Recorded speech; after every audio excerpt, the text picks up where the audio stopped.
So now going into the verbal communication. So as the name suggests, that the sender uses words to transmit the messages to the receiver. And it also message can be clearly understood and immediate feedback is possible in the verbal communication. Further, as we already told that verbal communication can be divided into oral communication and written communication, where oral communication is defined as the communication or interaction between two or more persons or groups through speech. It's mainly through oral. It's like it includes the voice of oneself, and also visual and audio visual communication also comes under oral communication. So when coming into the written communication, communication by means of writing symbols, either printed or handwritten. So this written communication is different in different regions. Now going into the non-verbal communication, non-verbal communication is between the sender and receiver when both are physically present at a place using means other than language or spoken words to convey their feelings and thoughts. So non-verbal communication, basically we can see non-verbal communication in people who are differently abled, like who have listening impairment, who has talking impairment. So non-verbal communication can be seen mostly in these sorts, and also it can be seen within oneself, but mostly we can see and understand non-verbal communication related to such people. And it is mostly spontaneous and more reliable than verbal communication because action speaks a lot, and also it enhances the effectiveness of the message. And non-verbal communication, when combined with verbal communication, makes the presentation more effective and greater impact on the audience.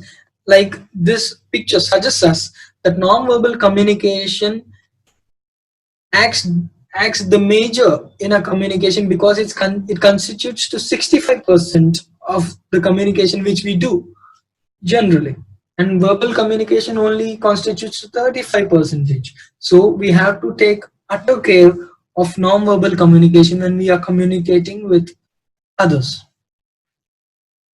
So now coming into the components of non-verbal communication. So as we already seen that the various components in non-verbal communication includes body language, postures and gestures.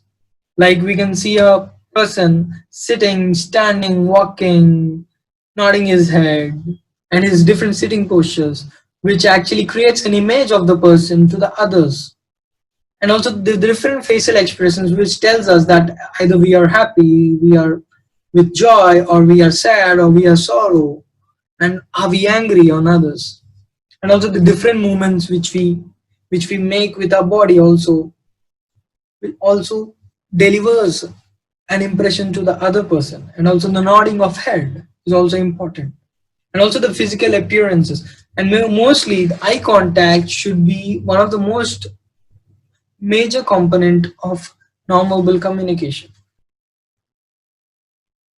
So now we will be looking into understanding non-verbal communication cues. So this includes facial expressions. So what are the bads in this facial expressions, like wrinkling the nose, furrowing the brow, or rolling the eyes is actually sensed as bad in facial expressions. And the good things are smiling, raised eyebrows, and also relaxed mouth are seen as a good things in facial expression. So coming to the eye contact, what are the good and bads in eye contact? The bad thing is avoiding your customer or looking outside your sales space, which is a bad habit in eye contact because it shows that you are not interested in the one sitting in front of you. And also the good practice of eye contact is looking back to your customer's face and at your products. So it shows that you are really interested in your customer and you are trying to persuade him. And coming to the smile, what are the good and bad habits in smile is like the bad habits include closed and firm or expressionless mouth, which shows others that we are not interested in the conversation. But the good habits in smile is smiling or relaxed mouth helps us in giving a good impression to the others. Coming to the good habits and bad habits in hands is the bad habits include hands folded to chest or near face. But the good habits include hands moving freely, relaxed, and touching the product. So, the picture in this slide shows us that the body language of the person shows that he lost interest in his customer. The different gestures. What are the different good and bad things in gestures? The bad things in gestures include closed arms, dismissive hand gestures, and the good things include open arms and nodding the head. That showing the other person that we are listening to you and we are getting what you are telling. And the posture, we also should correct the posture. And the bad and good things in posture are the bad things include slouching, shoulders turned away, and the good things include standing upright, inclining the body forward. This inclining the body forward shows that we are interested in listening to the other person. And also the position of a body, like the bad things are moving too close. It's like we shouldn't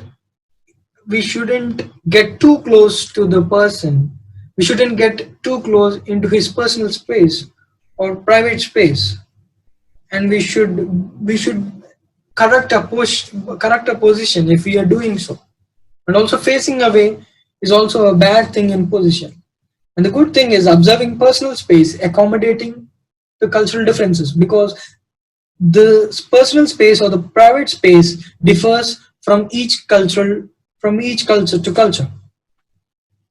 So in this picture, we can see that one of the person is talking and the different people are making different gestures. So, and this concludes my lecture on nonverbal communication. So any comments or questions? The persons or the audience are giving their different communicating differently with their hand gestures and positions, which speaks a lot about the nonverbal communication.